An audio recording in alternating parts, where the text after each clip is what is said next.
1947 में एक US dollar की वैल्यू सिर्फ 3.30 थी। आज अप्रैल 2026 में वही एक डॉलर खरीदने के लिए 92 रुपीस देने पड़ रहे हैं। और सिर्फ कुछ हफ्ते पहले मार्च 2026 में ये रेट 94.62 रुपीस तक पहुंच गया था।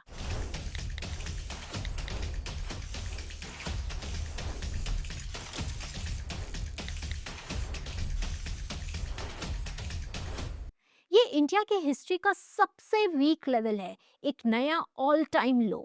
पिछले 78 इयर्स में 3.30 से 94.62 तक का ये सफर इंडिया की पूरी इकोनॉमिक जर्नी को रिफ्लेक्ट करता है।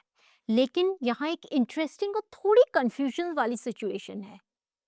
एक तरफ इंडिया की जीडीपी 6% से ग्रो कर रही है। हम दुनिया की सबसे तेजी से बढ़ने वाली मेजर इकोनॉमीज में से एक है। दूसरी तरफ हमारी करेंसी, जो हमारी इकोनॉमी की स्ट्रेंथ को रिफ्लेक्ट करनी चाहिए, अभी अपने वर्स्ट लेवल पे है। FY 2026 में रुपए की एनुअल फॉल 9.88% रही, पिछले 14 सालों की सबसे बुरी परफॉर्मेंस। तो कौन सी कहानी सच है? इंडिया स्ट्रॉन्ग है या वीक इकोनॉमी है? रुपए की ये गिरावट एक क्राइसिस है या एक नॉर्मल इकोनॉमिक रियलिटी? और सबसे जरूरी, एज एन इन्वेस्टर आपके लिए इसका क्या मतलब है? आज के वीडियो का एजेंडा यही है। आज हम हर एक फैक्टर समझेंगे जो रुपए को नीचे पुश कर रहा है। स्टॉक मार्केट पर इसका क्या इम्पैक्ट हो सकता है, कौन से सेक्टर्स जीत रहे हैं और कौन से हार रहे हैं इसकी वजह से, और आपको अपने पैसों के साथ एक्चुअली क्या करना चाहिए। हाय, मैं हूँ doctor Priyanka Sharma. I am a stock market mentor, trader and investor. इस वीडियो का एनालिसिस मेरी पर्सनल रिसर्च और असेसमेंट पर बेस्ड है। अगर आपको मेरी ये इंसाइट्स अच्छी लगे तो चैनल को सब्सक्राइब जरूर कीजिएगा। तो चलिए शुरू करते हैं। रुपए के फॉल को समझने के लिए मैंने इस वीडियो को डिफरेंट सेक्शंस में डिवाइड किया है। तो चलिए शुरू करते हैं सबसे पहले सेक्शन से और समझते हैं कि रुपए की वैल्यू एक्चुअली डिसाइड कौन करता है। देखिए, इंडिया एक सिस्टम फॉलो करता है जिसे हम कहते हैं मैनेज फ्लोटिंग एक्सचेंज रेट। इसे कुछ ऐसे समझते हैं, इमेजिन कीजिए आईपीएल ऑक्शन। जब कोई प्लेयर ऑक्शन में आता है, उसका कोई फिक्स प्राइस नहीं होता। उसकी वैल्यू डिसाइड होती है इस बात से कि कितनी टीम्स उसे चाहती हैं और कितनी बुरी तरीके से उसे लेना चाहती है। अगर सिर्फ एक टीम इंटरेस्टेड है तो प्राइस लो रहती है। अगर 5 टीम्स एक ही प्लेयर को लेना चाहती हैं तो प्राइस हाई हो सकते हैं उस प्लेयर के। सप्लाई फिक्स्ड है, एक प्लेयर, लेकिन डिमांड वेरिएबल है, मल्टीपल बिडर्स। और फाइनल नंबर वो होता है जो मार्केट डिसाइड करता है। रुपए की वैल्यू एग्जैक्टली ऐसे ही काम करती है। बेस्ट प्लेयर्स की जगह रुपए है और टीम्स की जगह दुनिया भर के बिजनेसेस, इन्वेस्टर्स, बैंक्स और गवर्नमेंट्स हैं जो रोज रुपए खरीदते और बेचते हैं। जब ज्यादा लोग रुपए चाहते हैं, मतलब जब इंडिया इन्वेस्टमेंट के लिए अट्रैक्टिव है, एक्सपोर्ट स्ट्रांग है, फॉरेन मनी आ रहा है, रुपए स्ट्रांग होता है। जब ज्यादा लोग रुपए को बेचना चाहते हैं और डॉलर खरीदना चाहते हैं, रुपए वीक होता है। ये तब होता है जब इन्वेस्टर्स पैसा निकाल रहे हैं, इंपोर्ट्स हाई हैं और अनसर्टेनिटी बढ़ रही है। मैनेज्ड वाला पार्ट यहाँ आरबीआई का रोल है। आरबीआई प्राइस सेट नहीं करता, लेकिन वो एक्सट्रीम स्विंग्स को रोकने की कोशिश करता है। अगर रुपया बहुत तेजी से गिर रहा है, आरबीआई अपने रिजर्व से डॉलर बेचता है, डॉलर सप्लाई बढ़ाता है और रेट स्टेबलाइज करता है। आरबीआई को एक शॉक एब्जॉर्बर की तरह समझिए। ये गाड़ी की डायरेक्शन नहीं बदल सकता, लेकिन राइड को स्मूथ जरूर कर सकता है। अब दुनिया में दो और सिस्टम्स हैं जिनका कंपैरिजन करते हैं। सऊदी अरेबिया एक फिक्स्ड एक्सचेंज रेट फॉलो करता है, एक US dollar exactly 3.75 Saudi riyal के बराबर। और ये इक्वेशन 1986 से नहीं बदली है। सऊदी ये क्यों कर सकता है? क्योंकि सऊदी दुनिया को ऑयल बेचता है और इनॉर्मस डॉलर कमाता है। उनके पास इतने रिजर्व्स हैं कि वो ये आर्टिफिशियल पेग मेंटेन कर सके। लेकिन इसका एक बड़ा डाउनसाइड है। सऊदी की मॉनेटरी पॉलिसी अमेरिका के फेडरल रिजर्व की स्लेव बन जाती है। फेड जो भी करे इंटरेस्ट रेट के साथ सऊदी को कॉपी करना पड़ता है। ब्रिटिश पाउंड एक कंप्लीटली फ्री फ्लोटिंग करेंसी है, pure market forces, zero government intervention. और इंडिया बीच में है, managed float. Market forces direction decide करती हैं और आरबीआई पेस मैनेज करता है। अब सबसे इम्पोर्टेंट क्वेश्चन, हम रुपए को स्पेसिफिकली डॉलर के अगेंस्ट क्यों ट्रैक करते हैं, यूरो के अगेंस्ट क्यों नहीं, येन के अगेंस्ट क्यों नहीं? इसका आंसर है ऑयल। दुनिया का 80% international trade including oil, gold और ज़्यादातर मेजर कमोडिटीज यूएस डॉलर्स में इन्वॉइस होती हैं। जब इंडिया सऊदी अरेबिया या इराक से क्रूड ऑयल इंपोर्ट करता है, हम डॉलर्स में पे करते हैं। जब फॉरेन इन्वेस्टर्स इंडियन स्टॉक्स में पैसा लगाते हैं, वो डॉलर्स को रुपए में कन्वर्ट करते हैं, और जब वो पैसा निकालते हैं, रुपए वापस डॉलर में कन्वर्ट होते हैं। डॉलर ग्लोबल ट्रेड की लैंग्वेज है, और इसीलिए रुपी डॉलर रिलेशनशिप इंडिया की इकोनॉमी का सबसे वॉच्ड नंबर है। अब चलते हैं अपने सेक्शन नंबर 2 की तरफ, जहां पे हम एक मिथ को बर्स्ट करेंगे। देखिए, रुपये के गिरावट के रीजंस को समझने से पहले एक मिथ को तोड़ना बहुत ज़रूरी है, जो सोशल मीडिया पर पे आपने भी बहुत बार देखा होगा। ये आइडिया कि स्ट्रॉन्ग करेंसी मतलब स्ट्रॉन्ग कंट्री और वीक करेंसी मतलब वीक इकोनॉमी या वीक कंट्री। सच ये है कि ये सोच आधी है, और ये कई बार गलत कंक्लूजन तक भी ले जाती है। चलिए कुछ सिंपल एग्जाम्पल्स देखते हैं जो इस मिसकॉन्सेप्शन को और क्लियर कर देंगे। देखिए, अभी एक यूएस डॉलर खरीदने के लिए आपको 156 जापानीज येन देने पड़ते हैं। जापान दुनिया की तीसरी सबसे बड़ी इकोनॉमी और टेक्नोलॉजिकली सबसे एडवांस्ड देशों में से एक है। फिर भी उनकी करेंसी पर यूनिट बेसिस पर इंडिया से भी वीक लगती है। और दूसरी बात, एक यूएस डॉलर के लिए आपको 1469 साउथ कोरियन वॉन देने पड़ते हैं। साउथ कोरिया जो सैमसंग, हुंडई और एलजी जैसे ग्लोबल ब्रांड्स का घर है, और पर कैपिटा इनकम के हिसाब से एशिया के सबसे अमीर देशों में से एक है। फिर भी उनकी करेंसी और ज़्यादा वीक दिखती है। और नेक्स्ट पॉइंट, एक यूएस डॉलर के लिए आपको 26,350 वियतनामीज डोंग देने पड़ते हैं। वियतनाम जो पिछले 8 डिकेड में इंडिया का फास्टेस्ट ग्रोइंग मैन्युफैक्चरिंग हब बन रहा है। अब इसको उल्टा देखें तो एक यूएस डॉलर के लिए सिर्फ 65 अफगानी चाहिए। क्या इसका मतलब ये है कि अफगानिस्तान की इकोनॉमी इंडिया से स्ट्रॉन्गर है? बिल्कुल नहीं। अफगानिस्तान में इकोनॉमिक कोलैप्स और क्राइसिस चल रहा है। तो फिर ये हो क्या रहा है? इस कंफ्यूजन को कहते हैं एक्सचेंज रेट मिसकॉन्सेप्शन। किसी करेंसी की डॉलर के अगेंस्ट एब्सोल्यूट वैल्यू इकोनॉमी की स्ट्रेंथ के बारे में ऑलमोस्ट कुछ नहीं बताती है।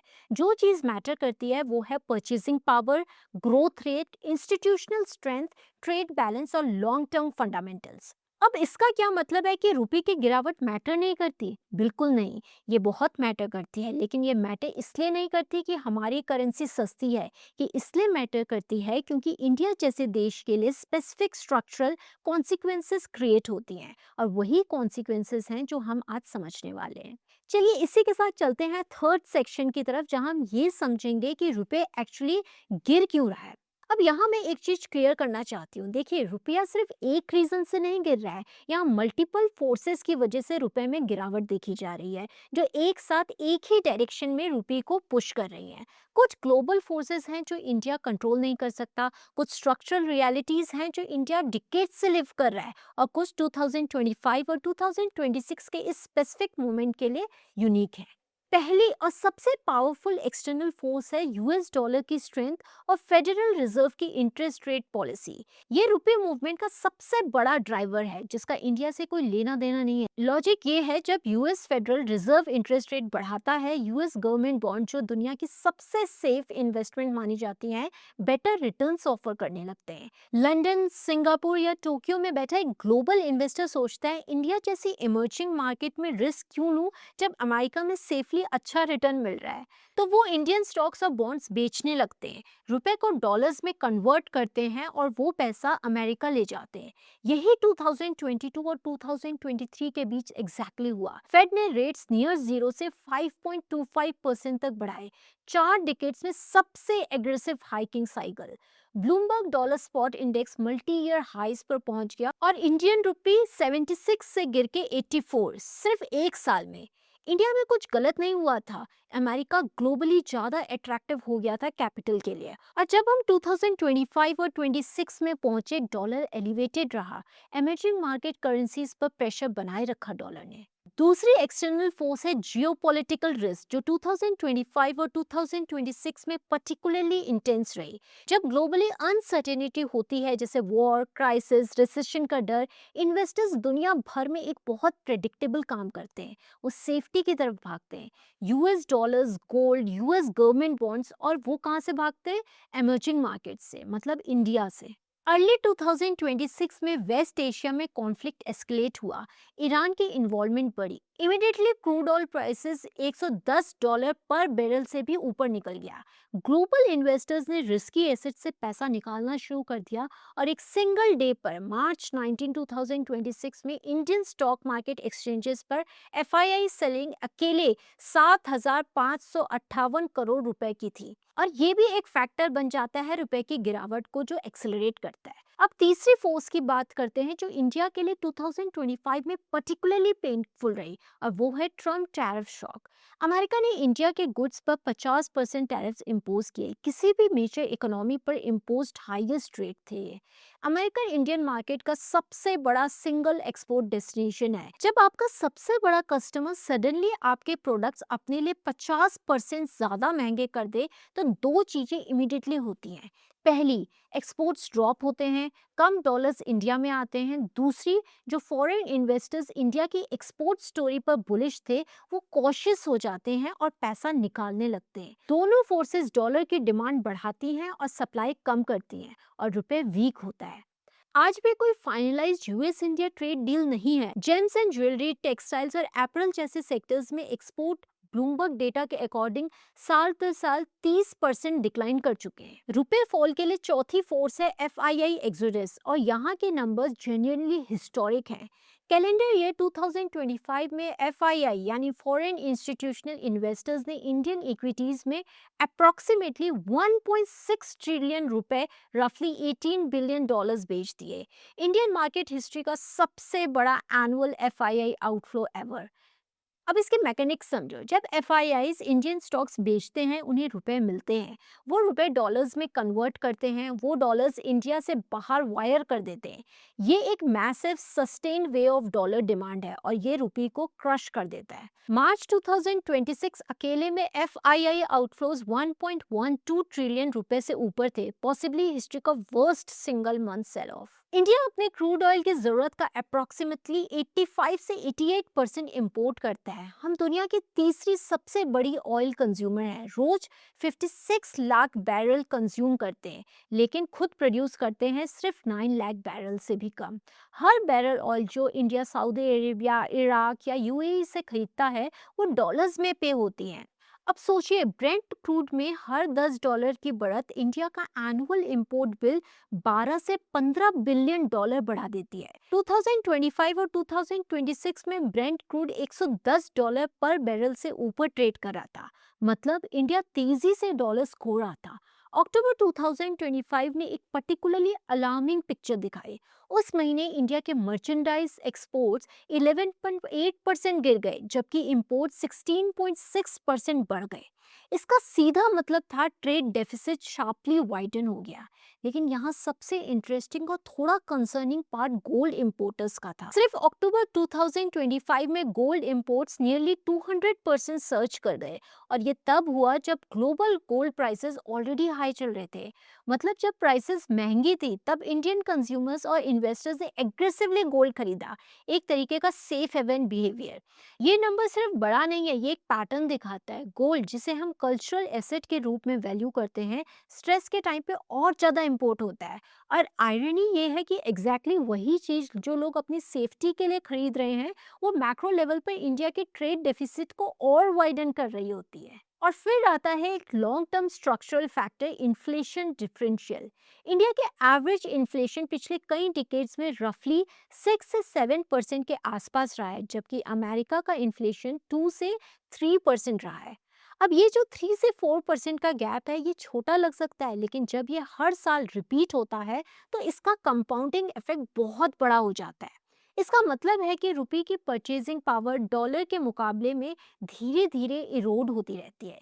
इसी कॉन्सेप्ट को एक बेसिक इकोनॉमिक थ्योरी एक्सप्लेन करती है, परचेजिंग पावर पैरिटी। ये कहती है कि लॉन्ग रन में एक्सचेंज रेट एडजस्ट होता है ताकि दोनों कंट्रीज के इन्फ्लेशन के डिफरेंस रिफ्लेक्ट हो सके। और अगर आप हिस्ट्री देखें तो एग्जैक्टली वही हुआ है। 1991 में डॉलर लगभग 17 रुपीज़ था, और 2025 में लगभग 90 रुपीज़। अगर आप इसे एनुअल बेसिस पर देखें तो ये रफली 4.5% पर ईयर की डिप्रिसिएशन बनती है, जो ऑलमोस्ट इन्फ्लेशन डिफरेंशियल के आसपास ही है। इसीलिए ये समझना ज़रूरी है कि ये कोई सडन क्राइसिस नहीं है, ये एक प्रेडिक्टेबल मैथमेटिकल आउटकम है एक ऐसी इकोनॉमी का जहाँ इन्फ्लेशन स्ट्रक्चरली हायर है। अब अगर रुपए की गिरावट इतनी बड़ी प्रॉब्लम है तो फिर कुछ ड्रामेटिक क्यों नहीं करते इसे फिक्स करने के लिए। और यहाँ इस वीडियो का सबसे इम्पॉर्टेंट कॉन्सेप्ट आता है जो परमानेंटली आपकी एक्सचेंज रेट्स के बारे में सोच बदल देगा। देखिए, एक सिनेरियो इमेजिन कीजिए। गवर्नमेंट आज रात अनाउंस करती है कि कल से यूएस डॉलर एक इंडियन रुपी के बराबर होगा। Problem solve, right? 72 आवर्स में इंडियन इकोनॉमी कंप्लीट कियोस में होगी। जैसे ही ये अनाउंसमेंट होती है, अपने बैंक अकाउंट में सेविंग्स रखने वाला हर इंडियन डॉलर में कन्वर्ट करने के लिए जाएगा। अगर आपके पास आज 90,000 रुपए हैं, आप सडनली उन्हें 90,000 डॉलर्स में कन्वर्ट कर सकते हैं, जो रियल मार्केट रेट पर 77 लाख रुपए से भी ज़्यादा के वैल्यू है। हर इंडियन यही करना चाहेगा, लेकिन इंडिया के पास अनलिमिटेड डॉलर्स नहीं है। हमारा पूरा फॉरेक्स रिजर्व रफली 600 से 700 बिलियन डॉलर है। अगर इंडिया की सिर्फ 1% पॉपुलेशन यानी 14 मिलियन लोग अपनी सेविंग्स कन्वर्ट करने की कोशिश करें, रिजर्व्स वाइप आउट हो जाएंगे। डॉलर ऑफिशियल मार्केट से गायब हो जाएगा और ब्लैक मार्केट पे 500, 1000, 2000 रुपए पर अपेयर होगा। आप एक प्रॉब्लम सॉल्व करने की कोशिश में एक कैटास्ट्रोफ क्रिएट कर देंगे। ये थॉट एक्सपेरिमेंट एक प्रोफाउंड चीज सिखाता है। एक्सचेंज रेट सिर्फ एक नंबर नहीं है, ये दो इकोनॉमीज के बीच रियल रिलेशनशिप का रिफ्लेक्शन है। अंडरलाइन फोर्सेस को फिक्स किए बिना इसे आर्टिफिशियली फिक्स नहीं कर सकते, और वो फोर्सेस बदलने में टाइम लगता है, कभी कभी साल, कभी कभी डिकेड्स भी लग सकते हैं। यहाँ एक कंपैरिजन है जो अक्सर आता है और इन्वेस्टर्स के लिए जेन्युइनली समझना जरूरी है। 2015 में चाइना ने डेलिबरेटली अपनी करेंसी युआन को अप्रॉक्सीमेटली 3% वीक किया। उन्होंने ये स्ट्रैटेजिकली किया, वेस्टर्न बायर्स के लिए चाइनीज एक्सपोर्ट सस्ते करने के लिए और चाइनीज मैन्युफैक्चरर्स को बूस्ट करने के लिए, और ये काम भी आया। 2025 में चाइना का ट्रेड सरप्लस $1 ट्रिलियन से ऊपर था, हिस्ट्री का सबसे बड़ा। चाइना के फॉरेन रिजर्व्स 2009 के $1.9 ट्रिलियन से बढ़ के आज $3.3 ट्रिलियन हो गए हैं। इसी कॉन्टेक्स्ट में इंडिया का रुपये भी गिर रहा है, लेकिन एक फंडामेंटल डिफरेंस है जो ज्यादातर लोग मिस करते हैं। चाइना ने जानबूझकर डीवैल्यू किया था, ट्रेड पॉलिसी के विपन की तरह। इंडिया का रुपया गिर रहा है as a consequence oil import pressure की वजह से, एफआईआई आउटफ्लोज की वजह से, ट्रेड डेफिसिट की वजह से। चाइना नेट एक्सपोर्टर है, उनकी करेंसी वीक होने पर उनके गुड्स अब्रॉड सस्ते हो जाते हैं और एक्सपोर्ट्स रेवेन्यू एक्सप्लोड कर जाते हैं। इंडिया नेट इंपोर्टर है, हमारी करेंसी वीक होने पर इंपोर्ट बिल बढ़ जाता है, ऑयल महंगा हो जाता है, इन्फ्लेशन बढ़ती है और आम आदमी सफ़र करता है। चाइना करेंसी डिप्रिसिएशन को स्ट्रैटेजी की तरह यूज करता है और इंडिया की करेंसी नेसेसिटी की वजह से गिर रही है। ये शायद इंडिया की करेंसी स्टोरी समझने का सबसे इम्पोर्टेंट डिस्टिंक्शन है। अब यहाँ इन्वेस्टर्स के लिए रियली इंपॉर्टेंट पार्ट आता है। रुपए के डेप्रिसिएशन का स्टॉक मार्केट पर इम्पैक्ट सिंपल नहीं है। ये यूनिफॉर्मली बैड नहीं है और यूनिफॉर्मली गुड भी नहीं है। ये विनर्स और लूजर्स का एक स्पेसिफिक सेट क्रिएट करता है जिसको आपको डीपली समझना चाहिए। सबसे डायरेक्ट और इमीडिएट मैकेनिज्म एफआईआई बिहेवियर के थ्रू है। जब रुपए गिरता है, इंडियन स्टॉक्स होल्ड करने वाले फॉरेन इन्वेस्टर्स को डबल प्रॉब्लम फेस करनी पड़ती है। सिर्फ स्टॉक्स रुपी टर्म्स में डाउन नहीं होता है, रुपया खुद भी डॉलर में कन्वर्ट होने पर कम वर्थ होता है। तो एक अमेरिकन इन्वेस्टर को सेम स्टॉक्स पर रुपी टर्म्स में फ्लैट होने पर भी करेंसी मूव से 8 से 10% का लॉस दिख सकता है। चलिए अब चलते हैं अपने नेक्स्ट सेक्शन की तरफ और समझते हैं कि रुपये की गिरावट स्टॉक मार्केट को कैसे अफेक्ट कर सकती है। रुपए के डेप्रिसिएशन का स्टॉक मार्केट पर इम्पैक्ट सिंपल नहीं होता। ये ना यूनिफॉर्मली नेगेटिव होता है और ना ही यूनिफॉर्मली पॉजिटिव। ये एक्चुअली विनर्स और लूजर्स का एक स्पेसिफिक सेट क्रिएट करता है जिसे समझना बहुत ज़रूरी है। सबसे पहला और डायरेक्ट इम्पैक्ट एफआईआई बिहेवियर के थ्रू आता है। जब रुपए गिरता है तो फॉरेन इन्वेस्टर्स को डबल प्रॉब्लम फेस करनी पड़ती है। सिर्फ उनके स्टॉक्स की वैल्यू रुपी टर्म्स में फ्लक्चुएट नहीं होती, बल्कि जब वो अपने रिटर्न्स को डॉलर में कन्वर्ट करते हैं तो रुपया कमजोर होने की वजह से उनका एक्चुअल रिटर्न और कम हो जाता है। मतलब चाहे स्टॉक फ्लैट भी हो, करेंसी मूव की वजह से ही 8 से 10% तक का लॉस दिख सकता है। इसी वजह से इंडिया उनके लिए कंपैरेटिवली लेस अट्रैक्टिव हो जाता है। सेलिंग बढ़ जाती है, मार्केट्स और नीचे आते हैं और रुपया और वीक होता है। एक क्लासिक नेगेटिव फीडबैक लूप। लेकिन यहाँ एक इंटरेस्टिंग काउंटर बैलेंस भी है जो ज्यादातर लोग इग्नोर कर देते हैं। निफ्टी 50 की कंपनीज का 50% से ज़्यादा रेवेन्यू इंटरनेशनल ऑपरेशंस या डॉलर लिंक्ड अर्निंग्स से आता है। इसका मतलब है कि जब रुपया गिरता है तो इन कंपनीज की अर्निंग्स रुपी टर्म्स में ऑटोमेटिकली इम्प्रूव हो जाती हैं, जो एफआईआई सेलिंग के प्रेशर को कुछ हद तक कुशन करती हैं। अब सेक्टर वाइज इम्पैक्ट समझना और भी इम्पोर्टेंट है, क्योंकि यहीं से एक्शनेबल इंसाइट्स निकलते हैं। रुपए डेप्रिसिएशन का सबसे बड़ा बेनिफिशियरी आईटी कंपनीज होती हैं। टीसीएस, इन्फोसिस या विप्रो जैसी कंपनीज अपना 70 से 90% रेवेन्यू यूएस डॉलर में कमाती हैं, लेकिन उनकी कॉस्ट स्ट्रक्चर लार्जली रुपीस में होती है। इसका सिंपल मतलब है, जब रुपया गिरता है रेवेन्यू रुपी टर्म्स में बढ़ जाता है, लेकिन कॉस्ट उतनी नहीं बढ़ती। इसका रिजल्ट डायरेक्ट मार्जिन एक्सपेंशन बिना एडिशनल एफर्ट के।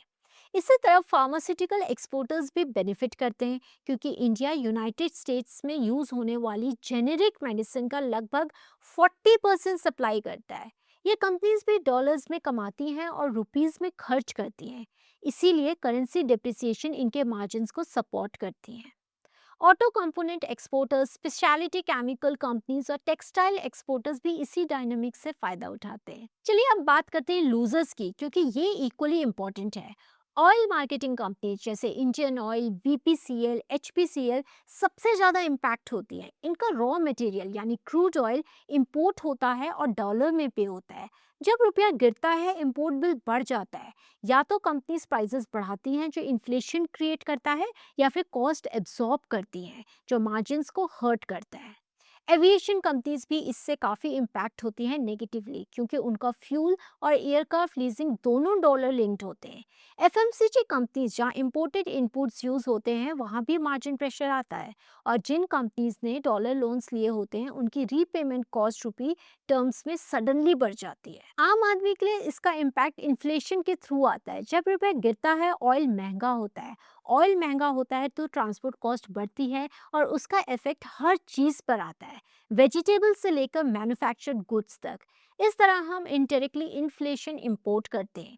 अर्ली 2026 में सीपीआई इन्फ्लेशन 5.4% के आसपास था, जिसमें करेंसी का कंट्रीब्यूशन क्लियरली विजिबल था। एक और लेयर होती है जो काफ़ी इन्वेस्टर्स मिस कर देते हैं, बॉन्ड मार्केट इम्पैक्ट। जब एफआईआईज बॉन्ड बेचते हैं तो बॉन्ड प्राइसेस गिरते हैं और यील्ड्स बढ़ती हैं। हायर यील्ड्स का मतलब होता है गवर्नमेंट और कंपनीज के लिए बोरोइंग कॉस्ट बढ़ाना। ये इन्वेस्टमेंट और एक्सपेंशन को स्लो करता है, जो इवेंचुअली अर्निंग्स ग्रोथ को इम्पैक्ट करता है, और इनडायरेक्टली इक्विटी मार्केट्स को भी इम्पैक्ट करता है। अब चलते हैं अपने नेक्स्ट सेक्शन की तरफ, जहां हम देखेंगे कि आरबीआई रुपी फॉल को गवर्न करने के लिए क्या कर रहा है। आरबीआई का प्राइमरी टूल है फॉरेक्स इंटरवेंशन, मतलब अपने रिजर्व से डॉलर बेचना ताकि रुपए को सपोर्ट मिल सके। जनवरी 2026 तक स्पॉट मार्केट इंटरवेंशंस $50 बिलियन से ऊपर पहुंच चुके थे। अप्रैल 2026 में इंडिया के फॉरेन रिजर्व्स लगभग $697 बिलियन के आसपास हैं, जो फरवरी के पीक 728 बिलियन से नीचे आए हैं। ये डिक्लाइन लार्जली रुपए को एक्सेसिव गिरावट से बचाने की कॉस्ट है। आरबीआई फॉरवर्ड मार्केट ऑपरेशंस भी यूज करता है और स्पेकुलेटिव एक्टिविटी को कंट्रोल करने के लिए बैंक्स की फॉरेक्स पोजीशंस पर लिमिट्स भी लगाता है। लेकिन सबसे इम्पॉर्टेंट बात यह है कि आरबीआई किसी स्पेसिफिक एक्सचेंज रेट को टारगेट नहीं करता। उसका फोकस होता है एक्सट्रीम वोलेटिलिटी को कंट्रोल करना।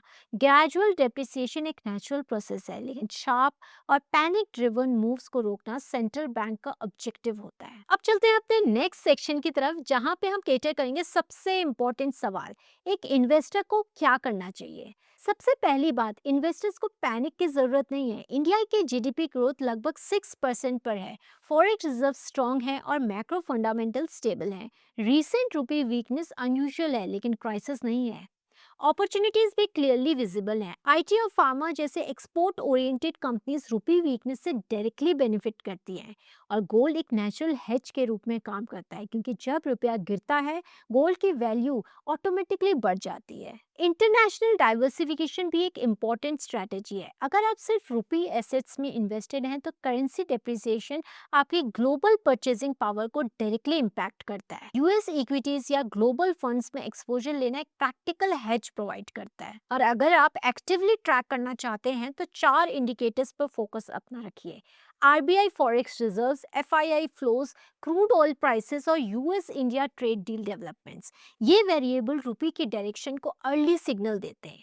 लॉन्ग टर्म में रुपी डेप्रिसिएशन एक स्ट्रक्चरल रियलिटी है, लेकिन उसकी पेस और स्टेबिलिटी पॉलिसी डिसीजन से इन्फ्लुएंस होती है। चलिए इसी के साथ हम आते हैं वीडियो के लास्ट सेक्शन में। देखिए, रुपी का सफ़र 3.30 से 92 तक एक सिंपल फेलियर स्टोरी नहीं है। ये कॉम्प्लेक्स इकोनॉमिक जर्नी है जिसमें मल्टीपल फैक्टर्स का रोल है, जैसे कि हमने बात की ग्लोबल इवेंट्स, डोमेस्टिक पॉलिसी और स्ट्रक्चरल रियलिटीज़।